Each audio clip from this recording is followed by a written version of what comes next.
পর্দার অন্তরালে বৈশা মা দোয়া করে, আল্লাহ তুমি আমাকে একটা নেককার সন্তান দাও। নতুন বিয়ে হলো 1 বছর, আল্লাহর দরবারে দোয়া করে, আল্লাহ গো তুমি এমন সন্তানের মা বাবা আমাকে বানাইও, মরণের পর সন্তান যেন আমার জানাজা পড়াইতে পারে, হাফেজে কোরআন বানাও, এমন একটা সন্তান দাও।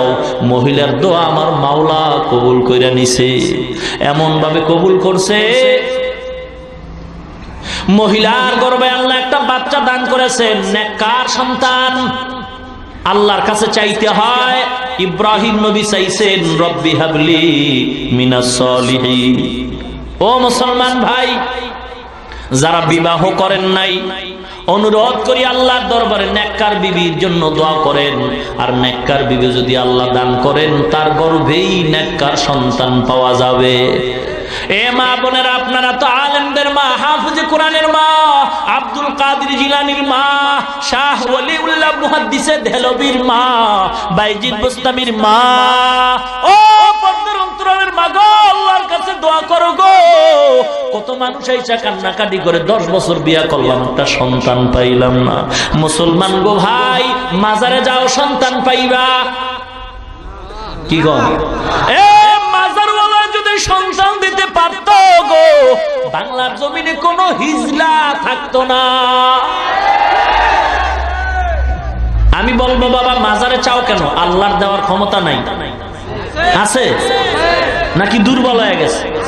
যারা আল্লাহর কাছে না চাইয়া অন্যের কাছে চায়, কবরে চায়, মাজারে চায়, তাদেরকে আমি বলতে চাই, তুমি মাজারে চাও কেন? 2 কথার 1 কথা মানতেই হবে, হয়তো আল্লাহ দুর্বল, না হয় আল্লাহ সবল। যদি হয় তাহলে কেন চাও না? আল্লাহরে পছন্দ হয় না, 2টার একটা।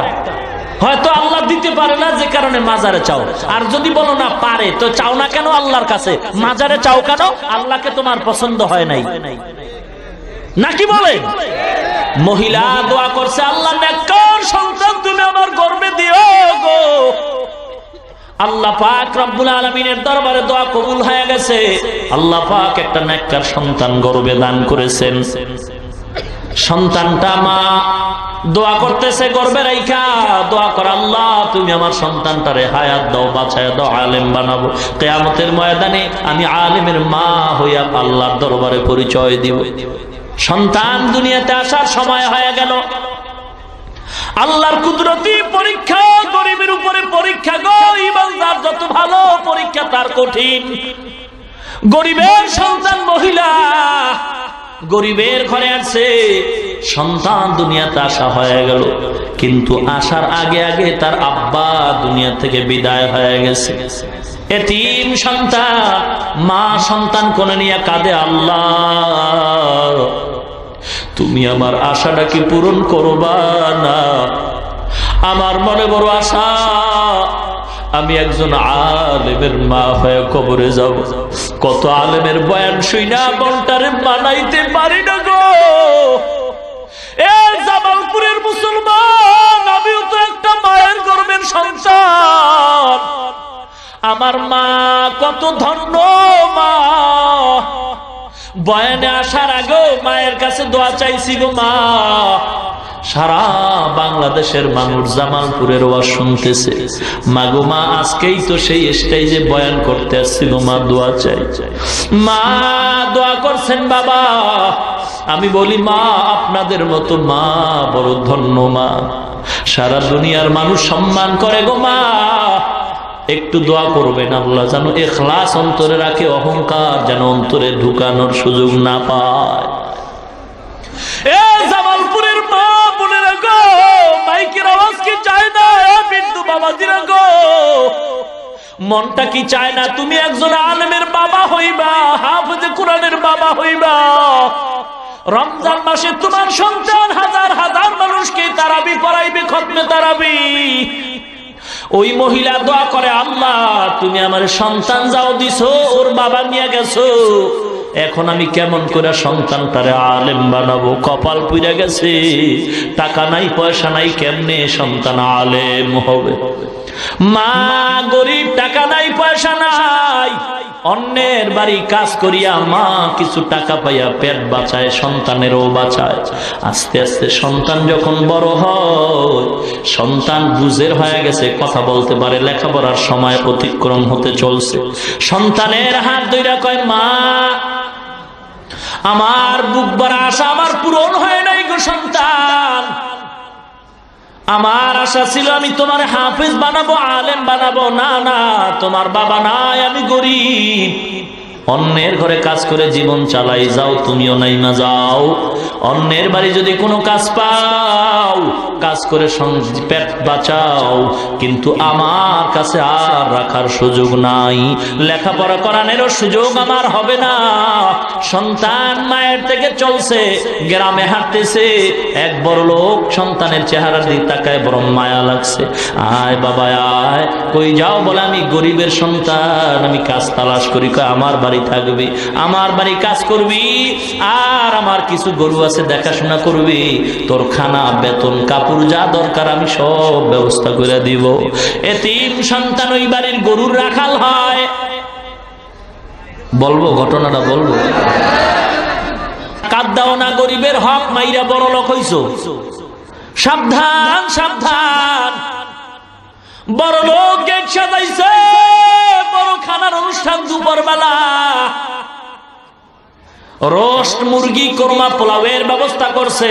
পাশের ঘরে রিস্কাওয়ালা ছোট্ট একটা ভাঙ্গা ঘরে দুইটা বাচ্চা নিয়ে থাকে, দাওয়াত দেয় না।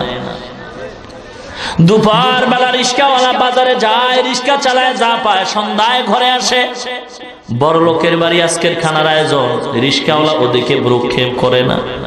সন্তানটা বাচ্চা দুইটা ঘরে, মা বাচ্চা নিয়ে ঘরে বসে আছে, দুপুর হয়ে গেছে, রিস্কাওয়ালা রিস্কা নিয়ে চলে গেছে। বাচ্চা দুইটা দুপুর বেলা ক্ষুধায় বলে, মা খানা দাও, খানা দাও।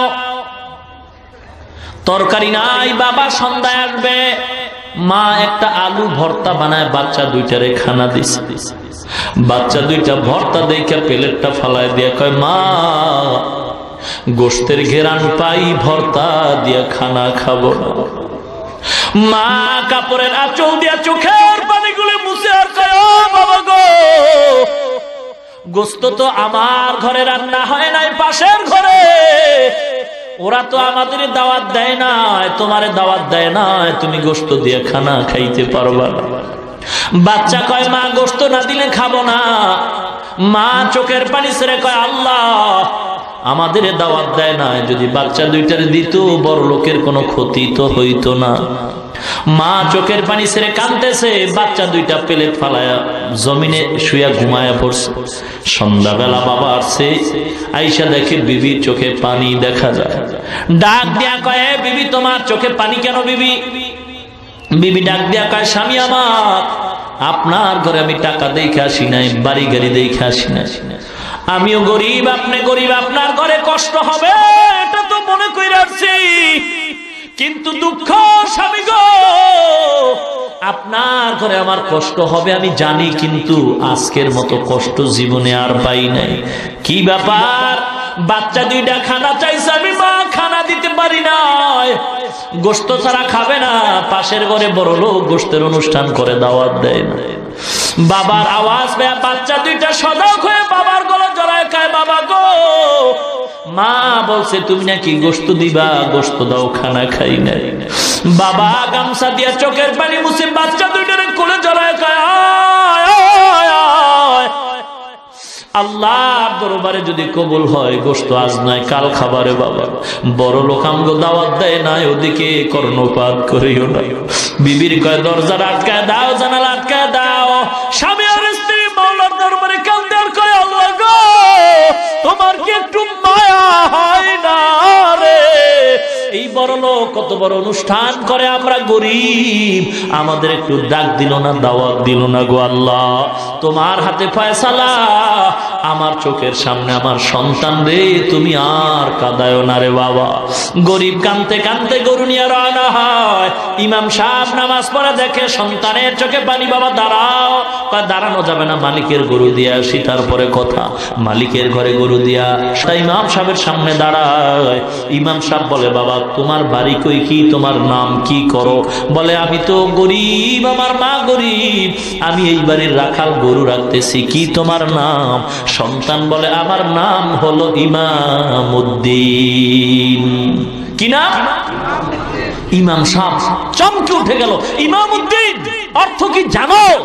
সন্তান চোখের পানি ছেড়ে কান্দে আর কয়, ইমাম সাহেব কি দুঃখ, এই অর্থটা জানাবার জন্যই তো মা কত দোয়া করছে।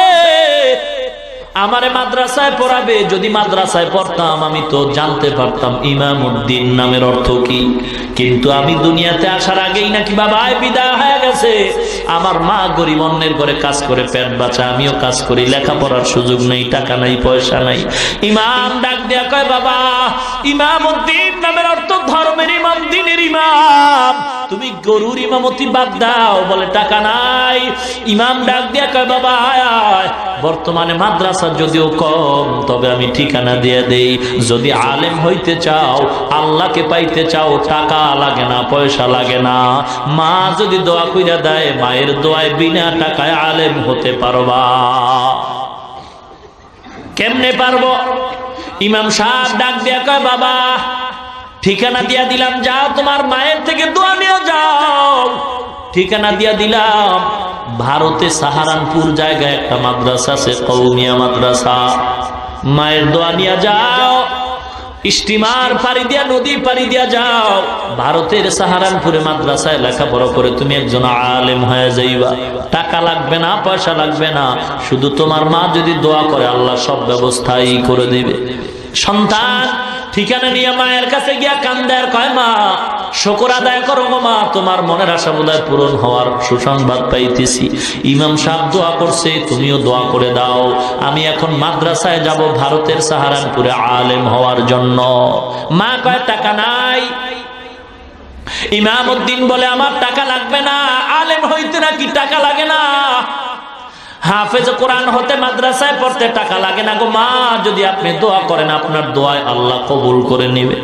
মা মনের আবেগে ইমামউদ্দিনকে গোসল করায় সুন্দরভাবে সাজায় পড়াইয়া, টাকা নাই কিন্তু মায়ের মনে মানে না, রাখা কিছু অল্প টাকা সন্তান ইমামউদ্দিনের হাতে দিয়া মা দোয়া করে পাঠায় দিল। ইমামউদ্দিন হাইটা যায়, আমার আল্লাহ পাক রাস্তা আসান করে দিয়েছে। মা ঘরের মধ্যে যায় নামাজ বিছাইয়া আল্লাহর দরবারে দোয়া করে, আল্লাহ গো আমার সন্তান ইমামউদ্দিনকে পাঠায় দিলাম, আল্লাহ তুমি আলেম বানায়া আমার কোলে ফিরায়া দাও। মায়ের দোয়াটা আল্লাহ কবুল করেছেন, কারণ মা যখন দোয়া করে দেয় বিদ্যুতের চেয়ে আরো দ্রুতগামীতে মায়ের দোয়া কবুল হয়ে যায়। মায়ে যখন দোয়া করে চলে যায় ওই আরশ পরে, সাথে সাথে কবুল হয় ফল দেখিতে পাও। মায়ের দোয়া লও হে মুমিন, মায়ের দোয়া লও, মায়ের দোয়া লও হে মুমিন, মায়ের দোয়া লও। বিপদে পড়বে না তুমি যখন যেথায় যাও, বিপদে পড়বে না তুমি যখন যেথায় যাও। মায়ের দোয়া লও হে মুমিন, মায়ের দোয়া লও। নিজে নিজে মনে করো টাকায় আমি হইলাম বড়, যার কারণে মৃত্যু মুখে বেঈমান হয়ে যাও। মায়ের দোয়া লও হে মুমিন, মায়ের দোয়া লও। যাহা কিছু হও না কেন কিছুই না মায়ের দোয়া বিনে, বাস্তবে না বুঝা মনে কইরো না যে ফাও। মায়ের দোয়া লও হে মুমিন, মায়ের দোয়া লও। একটি গেলাস পানির ফলে বাইজিদের কোলে তুলে হাত তুলে মা বলে বাইজিদকে ওলি বানাও, মায়ের দোয়া লও হে মুমিন, মায়ের দোয়া লও। যার কারণে বাইজিদেরই নাম ছড়িয়েছে বিশ্বভুবন। শিশু বাইজিদেরই মতো সবাই হও, ছোট্ট শিশু বাইজিদেরই মতো সবাই হও, মায়ের দোয়া লও হে মুমিন, মায়ের দোয়া লও, মায়ের দোয়া লও হে মুমিন, মায়ের দোয়া লও। বিপদে পড়বে না তুমি যখন যেথায় যাও, মায়ের দোয়া লও হে মুমিন, মায়ের দোয়া লও। খারাপ লাগে এ যুবক, খারাপ লাগে কি? একতারা লাগবো গান গাইতে, হারমোনিয়াম লাগবে? এ বাবা, আল্লাহর নামে গান গাও, এমন গান গাও ইখলাসের সাথে, ঢোল লাগবে না, একতারা লাগবে না। যেই সুরের দ্বারা মানুষের দিল নরম হয়, আমলের দিকে মানুষের আকৃষ্ট হয়, আল্লাহর কথা মরণের কথা স্মরণ হয়, এমন গান গাইলেও সওয়াব হয়, শুনলেও সওয়াব হয়। কিন্তু যেই গান বাদ্য ছাড়া হয় না, যে গানের আওয়াজে যুবকের যৌবনে জোয়ার আইসা গুনার দিকে দৌড়ায়, এমন গান গাওয়াও হারাম, শ্রবণ করাও হারাম। সিনেমা হলে কয় বেলা জিকির হয়? ওই পাবলিক, সিনেমা হলে কয় বেলা জিকির হয়? জিকির হয়, কি হয়? আরে কয় না, কি খবর রাখেন না আপনারা? কি হয়? গান হয়, বাদ্য হয়, ছবি হয়, বেপরদার আড্ডা হয়, উলঙ্গ নাচ গান হয়, ক্লাবের মধ্যে টাসের আড্ডা হয়, জুয়ার আড্ডা হয়, বেপরদার আড্ডা হয়, মদের আড্ডা হয়, গাঞ্জার আড্ডা হয়, নাকি বলেন? এ সাধারণ মুসলমানের কাছে আমি বিচার রাখা যাই, সিনেমা হলের মধ্যে বেপরদার আড্ডা হয়, গানের আড্ডা হয়, ক্লাবের ভিতরে টাসের আড্ডা হয়, মদের আড্ডা হয়, জুয়ার আড্ডা হয়। এ জামালপুরের সাধারণ মুসলমান গো, পায়ে হাত দিয়া বিচার রাখা যায়, বলো এই সমস্ত বেপরদার আড্ডা, গাঞ্জার আড্ডা, গানের আড্ডা যদি কোন দরবার শরীফে হয়, বিচার করো সাধারণ মুসলমান। বিচার দিয়া গেলাম, বলো সিনেমা হল আর ক্লাবে আর দরবারে ব্যবধান রইল কোথায়? যেই সমস্ত অপকর্ম, যে সমস্ত গুনার কাজ হয় সিনেমায়, সেগুলি যদি আবার দরবারে হয়, এটা দরবার না সিনেমা হল? ব্যবধান রইল কই? একটু আছে। সিনেমায় ঢুকলে টিকিট লাগে, আর ওই ভণ্ড দরবারে ঢুকলে টিকিট লাগে না। আর একটু ব্যবধান হলো, সিনেমায় তবারক নাই আর ভণ্ডের দরবারে তবারক আছে, নাকি বলেন? সাবধান হতে হবে। আল্লাহ বুঝার তৌফিক দান করুন। এ যুবক ভাই, পায়ে হাত দিয়া বলছিলেন, যুবক রাগ করেন নাকি আবার? এ যুবক, পায়ে হাত দিয়া বলি, রাগ করিও না। আল্লাহ যৌবন আমাকেও দান করেছেন, আমি যদি শার্ট প্যান্ট টাই পইরা দাড়ি কামায় চলতাম, কেউ আমারে বাধা দিত না। এ যুবক, পায়ে হাত দিয়া বলছি, রাগ করবেন না, বুঝাবার জন্য বলি। আমিও আল্লাহর গোলাম, আপনিও আল্লাহর গোলাম। মায়ের গর্ভে দুইটা সন্তান আল্লাহ দান করেছেন। বোনের বয়স হলো মাত্র 30 বছর, ভাইয়ের বয়স হলো মাত্র 24 বছর। বোনের গালে দাড়ি নাই, ভাইয়ের গালে দাড়ি আছে। আমি আপনাদের কাছে জবাব চাই, বলেন আল্লাহ অন্যায় করছেন নাকি? জোরে বলেন। যদি বলেন অন্যায় করে নাই, তাহলে কেন আপনি দাড়িটা কামাইছেন? কি জন্য? দাড়ি কামাইলে চেহারা সুন্দর হয়, যৌবন বাড়ে, শরীর মোটা হয়, কিছুই তো হয় না। তাহলে কেন কামাইছেন? জবাব দিবেন, হুজুর চাকরির কারণে রাখতে পারি না। এ মুসলমান যুবক ভাই, যে যেই দলের লোক হন না কেন, পায়ে হাত দিয়া বিনয়ের সাথে বলি, কাউকে টার্গেট করে বলি না রে বাবা, কাউকে হিংসা করে বলি না। সবাই চাই আল্লাহর জান্নাতে যাইতে। মুসলমান ইমানদার, কারোর সাথে কোনো দ্বন্দ্ব নাই। আপনি দাড়িটা কামাইলেন চাকরির অজুহাতে, মোবাইল থাকলে রেকর্ড করে নেন। আপনার কাছে আমার প্রশ্ন, আপনার মতো যুবক দাড়িওয়ালা র্যাবের চাকরি করে, পুলিশের চাকরি করে, আর্মি বিডিআরের চাকরি করে, উকিল, ব্যারিস্টার, বিচারপতি, magistrate, OC, DC, SP, IG, আপনার মতো যুবক দাড়িওয়ালা আছে না নাই? সত্য বলুন, মিথ্যার দরকার নাই, আছে না নাই? শুধু দাড়িওয়ালা কেন, র‍্যাব আর্মি বিডিআরের ভিতরে বহু কোরআনে হাফেজও আছে, ঠিক কি না বলেন? আপনি বালিশের সাথে মাথা লাগাইয়া চিন্তা করবেন আপনি কেন পারবেন না মুসলমান হইয়া? এ যুবক, কয়দিন তুই দুনিয়াতে বাঁচবি রে? একটু তাকায় দেখ, ওই ঢাকার আশুলিয়ায় গার্মেন্টসে আগুনে পুইরা কত জীবন চলে গেল রে বাবা। পত্রিকার খবর কি মনে পড়ে না? চট্টগ্রাম ফ্লাইওভারের নিচে পড়ে কত জীবন চলে গেছে, এখনো কান্নার আওয়াজ। ওই যে সদরঘাট থেকে লঞ্চ রওনা হয়ে কত মানুষ এখনো লাশ উঠাইতেছে। বাবারে, কয়দিন বাঁচবা? যদি অসুস্থ নাও হও, এমন কোন দিন নাই যে বাসের তলে পড়ে মানুষ মরে না, হুন্ডা অ্যাক্সিডেন্ট হয়ে মানুষ মরে না, পানিতে ডুইবা মানুষ মরে না, এমন কোন দিন নাই। অনেকে তো স্ট্রোক কইরা হঠাৎ করে মারা যায়। বাবা গো, পায়ে হাত দিয়া বলছি, দুনিয়া কিচ্ছু না, কিচ্ছু না।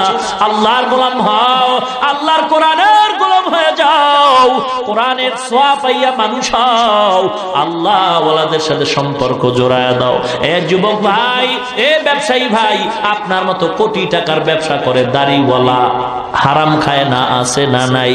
এ ড্রাইভার আছে, কত ড্রাইভার দাড়িওয়ালা যুবক, কত শ্রমিকের কাজ করে, কত শ্রমিকের কাজ করে, কত কর্মচারী দাড়িওয়ালা, অভাব নাই। এ যুবক, বালিশের সাথে মাথা লাগায় চিন্তা করো, তুমি কেন দাড়িটা রাখতে পারবা না? মুসলমান যুবক ভাই, এই স্কুল কলেজ ভার্সিটির ছাত্র ভাই, আপনার মতো স্কুল কলেজ ভার্সিটিতে পড়নেওয়ালা ছাত্র দাড়িওয়ালা যুবক আছে না নাই? আপনার পায়ে হাত দিয়া বলবো, মনের প্রশ্ন করেন, মন আমি মুসলমান হয়ে কেন পারবো না? এ বাবা, দাড়ি কামাইলে কোনো ফায়দাও যদি হইতো তো বুঝতাম, আসলে কোনো ফায়দা তো নাই। বরং বৈজ্ঞানিকরা কি বলে ভালো করে শুনে নাও রে মুসলমান। দাড়ি রাখবো কেন? একটা বই বাংলায় লাইব্রেরিতে পাওয়া যায়, যদি পারেন কিনবেন। ইসলামী মাইন্ডে বহু কিতাব আছে, বহু বাংলা অক্ষরের বই আছে, এগুলি পড়া পড়া দেখবেন। এ কোরআন ও বিজ্ঞান নামে একটা বই আছে, এটাও কিনা পারলে পড়ে দেখবেন। বৈজ্ঞানিকরা বলে দাড়ির মধ্যে অস্ত্র লাগাইলে 3টা মুসিবত। যারা গালের সাথে ছোট্ট কইরা রাখে, আছে না নাই? মনে হয় ইন্দুর বান্দরে কামড়ায় সব সাইজ করে তুইছে, আছে না নাই? এ যারা দাড়িটা পুরো ক্লিন করে আর যারা ছোট্ট করে রাখে, দোনো দলের গুনাহ সমান, ঠিক কিনা বলেন? মুসলমান ইমানদার আল্লাহর গোলাম। এই ইমানদার, বৈজ্ঞানিকরা বলে 3টা মুসিবত। 1 নম্বরে চোখের পাওয়ার থাকবে না, 2 নম্বরে যৌবনের পাওয়ার থাকবে না, 3 নম্বরে অকালে মরণ হবে। এ যুবক ভাই গো, পয়গম্বর বলেন, মানুষ যখন ঘুমায় যায় গুনাহ করার কোনো শক্তি থাকে না, কিন্তু যারা দাড়ির মধ্যে অস্ত্র লাগায় নবীরে কষ্ট দেয়, এ যুবক পায়ে হাত দিয়ে বলি, বেঈমানরা নবীরে গালি দিতেছে, তুমি পারলে ফিরাও, যদি না পারো গোপনে আল্লাহর কাছে দোয়া করতে থাকো, কিন্তু তুমি অন্যায় করে নবীরে কান্দায়ও না, কষ্ট দিও না। এ যুবক ভাই, হেদায়েতের মালিক আল্লাহ। 1 নম্বরে যৌবন থাকবে না, চোখের পাওয়ার থাকবে না। নবী বলেন, মানুষ যখন অন্যায় করে দাড়ির মধ্যে অস্ত্র লাগায়, ও সজাগ থাকার, ঘুমায় থাক 24টা ঘন্টার, সেকেন্ডে সেকেন্ডে আমলনামায় গুনাহ লিখতেই থাকে। এ যুবক ভাই, হেদায়েতের মালিক আল্লাহ, চাকরি দেওয়ার মালিক আল্লাহ, ইজ্জতের মালিক আল্লাহ, রিজিকের মালিক আল্লাহ, হায়াত মৌতের মালিক একমাত্র আল্লাহ। ইমানটা যদি মজবুত হয়, আর যদি একটা যুবক তওবা করে, আল্লাহ জীবনে আর নবীর দাড়ি কামায় কষ্ট দিব না, নবীর আর কাঁদাবো না, কারণ আমার নবীর জীবনটাই কিন্তু কানতে কানতে শেষ হয়ে গেল। মা নাই, বাবা নাই, নবীর কান্না কত কষ্ট, তায়েফের ময়দানে কষ্ট, রক্ত ঝরানো কষ্ট গো মুসলমান। ইমানটারে মজবুত করে যদি একজন যুবক তওবা করে, মাহফিল সার্থক হবে, এই মেহনতটা সার্থক হয়ে যাবে। ইমান মজবুত, বাবা বাঁচি আর মরি জানি না, চাকরি থাক আর যাক এটাও দেখার বিষয় না। ইমান মজবুত করে ওয়াদা করি, আল্লাহ জীবনে আর কোনোদিন দাড়ির মধ্যে অস্ত্র লাগাবো না, নবীর আর কষ্ট দিব না। মজবুত ইমান যদি থাকে, আল্লাহর কাছে হাত উঠাইয়া একটু ওয়াদা করে দেখায় দেই। নারায়ে তাকবীর! হাত সোজা করেন, আরো সোজা করেন, হাত আরো সোজা করেন, আরো সোজা করেন। এবার সতর্কবাণী, যাদের অন্তরের নিয়ত ভালো না, তারা হাত নামায় দেন। আমি আবারও বলছি, যাদের নিয়ত খাঁটি নাই, তারা হাত নামান। যাদের নিয়ত এখনো মজবুত না, তারা হাত নামায় দেন। আর যাদের নিয়ত খাঁটি, তারা হাত আরো সোজা করেন। ইয়া আল্লাহ, যেই সময় বেঈমানরা নবীর সুন্নতকে জবাই করার জন্য পাগল হয়ে গেছে গো আল্লাহ, ওই সময় জামালপুরের মাস্টার মিনারে তাকায় দেখো, তোমার গোলাম নবীর উম্মত নবীর সুন্নাত জিন্দা করার জন্য ওয়াদাবদ্ধ, আল্লাহ কবুল কবুল করে নাও, মজবুত করে নাও, মুসিবতে ধৈর্য ধারণ করার তৌফিক দাও। যারা লেখাপড়া করে পরীক্ষার্থী সফলতা দান করো আয় আল্লাহ, যারা চাকরি করে, যারা ব্যবসা করে বরকত সফলতা দান করো আয় আল্লাহ, মুসিবত থেকে হেফাজত করো, ঈমান আমল নিয়ে বাঁচায় রাখো, ঈমান আমল নিয়ে কবরে যাওয়ার তৌফিক দান করেন, বলেন আমিন। আমাল সে বনতি হে ये जन्नत भी जहन्नम, ये खाके फितरत में न नारी है न नूरी, ये खाके फितरत में न नारी है न नूरी। মুসলমান আল্লাহর গোলাম ইমামউদ্দিন এবারে মেদিন শিখার জন্য রওনা হয়ে গেল। হাঁটতেছে হাঁটতেছে মা দোয়া করতেছে, আল্লাহর কি কুদরত, আল্লাহর কি কুদরত। মুসলমান গো, ভারতে যেই মাদ্রাসায় ইমামউদ্দিন যাবে ওই মাদ্রাসার প্রিন্সিপাল ঘুমের ঘরে স্বপ্ন দেখছে, ডাক দিয়া কয় মাদ্রাসার আল্লাহর গোলাম, বাংলাদেশ থেকে একটা সন্তান ইলমে দ্বীন শিখার জন্য আসতেছে, তুমি তাকে নিয়ে একত্রে নাস্তা করবা। উস্তাদ প্রিন্সিপাল গেটের সামনে দাঁড়ায়, একজন ছাত্র ঢুকায় আর পরিচয় নেয়। ঠিক টাইম মতো তাকায় দেখে বাংলাদেশের সন্তান আল্লাহর জিকির করতে করতে মাদ্রাসায় ঢুকতেছে। সন্তানকে কোলে জড়ায় কয়, তুমি কি বাংলাদেশ থেকে আসছো? বলে হ্যাঁ। কোলের মধ্যে জড়ায় কয়, তাড়াতাড়ি নাস্তা করে নে, আল্লাহ বড় পরীক্ষায় ফেলাইছে। নাস্তা করার পরে বলে, বাবা তুমি আমার মাদ্রাসায় ভর্তি হয়েছো, বাবা যাও মাদ্রাসায় লেখাপড়া করবা, আমার ঘরে খানা খাইবা, আর একটা গরু আছে মাঝে মাঝে দেখাশোনা করবা। ইমামউদ্দিন এবার ওস্তাদের ঘরে খানা খায়। এ মাদ্রাসার ছাত্র ভাই গো, নিজেকে বিলীন করে দাও, অহংকার মুক্ত জীবন চাও, কারণ অহংকারী কইরা কোনো ব্যক্তি মানুষ হতে পারে না। যত বড় বড় বুজুর্গের আলোচনা আমরা করি, সবাই ছিলেন মাজাজান সুইপার, বাথরুম পরিষ্কার করেছেন, এমনি বড় হয় নাই। এলেমের জোরে বড় হওয়া যায় না বাবা, এলেমের জোরে অহংকারী ইবলিস হওয়া যায়। আর মানুষের মুখে সম্মান পেতে হলে নিজেকে জুতা সোজা করার মতো অপদস্থ করতে হবে, ছাত্রের জুতা সোজা করতে হবে, ওস্তাদদের জুতা সোজা করতে হবে, বাথরুম পরিষ্কার করতে হবে। যখন মনটা এত নিচু হয়ে যাবে, আল্লাহর রহমত তখন অটোমেটিক সিনায় আসবে। ওস্তাদ একটু কিছু কইলেই ছাত্র আন্দোলন শুরু করে না, এই তো অবস্থা। মাদ্রাসা তো আমিও পড়াই, খানায় যদি একটু তরকারি ভেজাল হয়, ছাত্ররা রিপোর্টের আগে ওস্তাদ রিপোর্ট দেয় আরো আগে, নাকি বলে? অথচ 2 বছর আগের ইতিহাস বর্তমানে যারা মাদ্রাসায় লেখাপড়া শিক্ষক হয়ে করাইতেছেন, কত কষ্ট করে লেখাপড়া করছেন, তাদের আগের বুজুর্গরা কত কষ্ট করে পড়ছেন। হ্যাঁ, আর এখন একটু খানায় সমস্যা হলে আন্দোলন শুরু করে দেয়, ছাত্র ওস্তাদ পুরা ভাগ হয়ে যায়, দলে দলে ভাগ হয়ে যায়। আল্লাহ, এর দ্বারা এলেম পাওয়া যাবে না। এলেমের জন্য খানার দিকে তাকানো যাবে না, খানার দিকে তাকাইলে এলেম পাওয়া যাবে না। ইমামউদ্দিন মাদ্রাসায় লেখাপড়া করতেছে, কিন্তু দুঃখ, ওস্তাদরা যা ক্লাসে কয় ইমামউদ্দিনের ব্রেনে কিছুই ধরে না, মনে থাকে না। এরকম ছাত্র নাই যে 5টার মধ্যে 2-3টা ছাত্র ভালো বুঝে আর 2টা বুঝে না, ব্রেন কম আছে না? নাই। খুব সংক্ষেপে বলতেছি, ইমামউদ্দিন ক্লাসের মধ্যে পড়তেছে, ওস্তাদের গরু দেখে খানা খায়। বাবারে, একদিনের ঘটনা, 1 সপ্তাহে যা ওস্তাদ পড়াইছে, ভালো ছাত্র দাঁড়ায় দাঁড়ায় রিভাইজ করে আবার শোনায়, আর যারা পারে না ওরা ধরে। ঠিক একদিনের ঘটনা, ইমামউদ্দিন কিতাব ধরে বসে আছে, সবাই ভালো ছাত্র দাঁড়ায় দাঁড়ায় পিছনের 1 সপ্তাহের সবক পড়ায়, কিন্তু ইমামউদ্দিন প্রথম পৃষ্ঠায় হঠাৎ করে একটা আওয়াজ দিল, যেই ছেলেটা পড়াইয়া 5 পৃষ্ঠা চলে গেল। ইমামউদ্দিন কয়, ভাই মনে যদি কিছু না নেন, আমি প্রথম পৃষ্ঠার একটা লাইন ভালো বুঝি নাই, বুঝাইয়া দেন। ছেলেটা একটু অহংকারী, তো এলেন থাকলেই তো একটু অহংকার বাড়ে, বুঝেন না কথা? তুমি এখন জিজ্ঞাসা করো কেন, আগে জিজ্ঞাসা করলা না কেন? 5 পৃষ্ঠা চলে গেলাম, এখন কেন? একটু গালি দিল, গালি। আয় বাঙালি, तेरे नसीब में इल्म दीन नहीं है, तेरे नसीब में शायद का गरु चराना है। ডাক দিয়া কয়, সন্তান তোর নসিবে তো ইলমে দ্বীন নাই, তুই তো ওস্তাদের গরু রাখা ছাড়া কপালে আর কিচ্ছু তুই পাবি না। ইমামউদ্দিন আর দেরি করে না, চোখের পানি ছেড়ে হাউমাউ করে কাঁদে, গো আল্লাহ, আমার মায়ের আশা কি পূরণ হবে না? তুমি কি আমাকে কবুল করবা না? আল্লাহ, তুমি আমাকে মাহরুম করিও না। বড় কষ্ট করে আসছি গো আল্লাহ, তুমি আমার ইলম দাও, ফিরায় দিও না গো আল্লাহ। আল্লাহর দরবারে কাঁদতেছে, ছাত্ররা সবাই চলে গেল। গভীর রাত, ওস্তাদের খেদমতের জন্য ইমামউদ্দিন কামরায় ঢুকে ওস্তাদের পায়ে তৈল মালিশ করে, আর চোখের দুইটা ফোঁটা পানি ওস্তাদের পায়ের মধ্যে পড়ে গেল। ওস্তাদ হঠাৎ তাকায় দেখে ইমামউদ্দিনের চোখে পানি। ডাক দিয়া কয়, বাবা কেন কাঁদো? বলে আপনি কয়, না না তুমি কাঁদবা, আমি ঘুমাবো, এটা তো আল্লাহ বরদাস্ত করবেন না।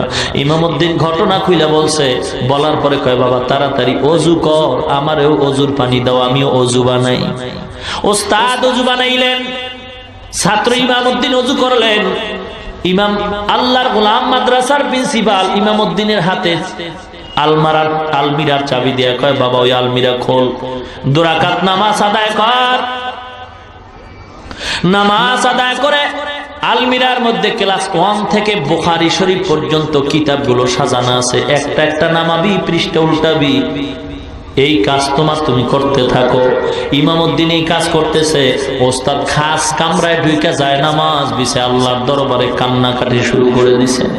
ফজরের আজান হয়ে গেল, আসসালাতু খায়রুম মিনান নাওম, ঘুমের চেয়ে নামাজ ভালো, আর তুমি ঘুমাইও না, ঠিক মতো পড়িলে নামাজ জান্নাত তোমার ঠিকানা।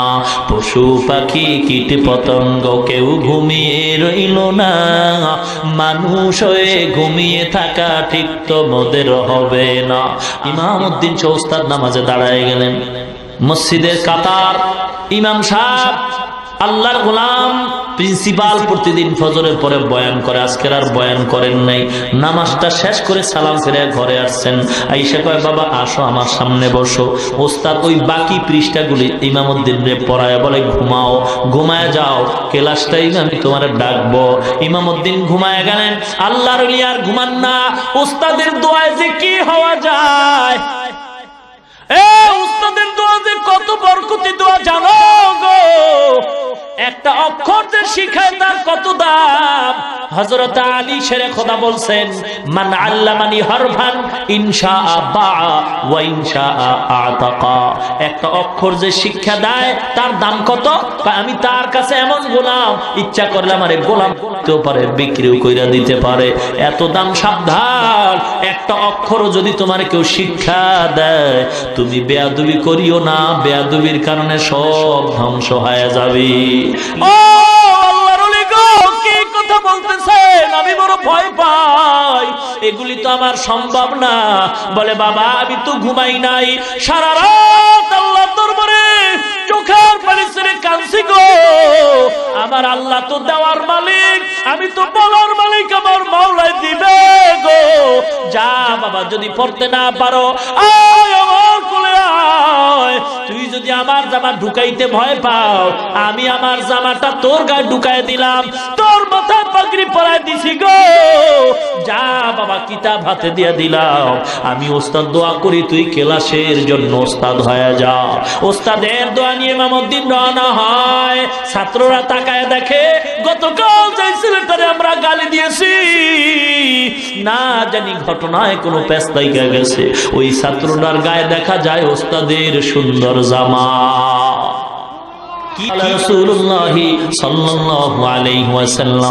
এভাবে যখন হাদিসের দর্শ দেওয়া শুরু করলেন, কমপ্লিট হাদিস বন্ধ করে ইমামউদ্দিন আবার চলে আসলেন। ছাত্ররা রিপোর্ট দেয়, ওস্তাদের চেয়েও ইমামউদ্দিনের কাছে জানো সবক আরো পরিষ্কার বুঝতে পারলাম। এলমেরা জাজ করদান বেহিসাব, খলকেরা দাদান জবাবে বা সওয়াব।